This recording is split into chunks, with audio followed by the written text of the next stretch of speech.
Maharashtra state, वहाँ का एक राजनेता जो उनका कहा जाता है मनसे या नवनिर्माण सेना, जिनकी अध्यक्ष राज ठाकरे।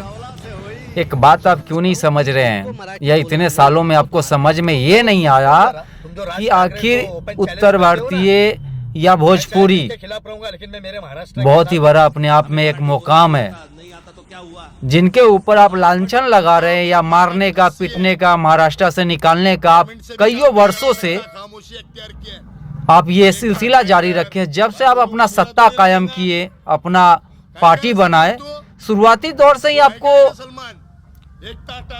बिहारियों को भगाने का चेष्टा करते हुए आए, और आज कहते हैं कि आपको मराठी बोलने नहीं आएगा तो महाराष्ट्र में रहने का अधिकार नहीं है। तो पहले आप सिद्ध कीजिए कि क्या आप सिद्ध मराठी है क्या।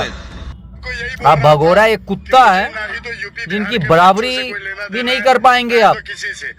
और रही बात तो नदीम खान, जो आज एक खुद मुसलमान होते हुए कहता है कि मैं जो भी हूँ महाराष्ट्र के साथ में हूँ, तो मियाँ तो किसी के हुआ नहीं और आप कभी किसी का होगे नहीं।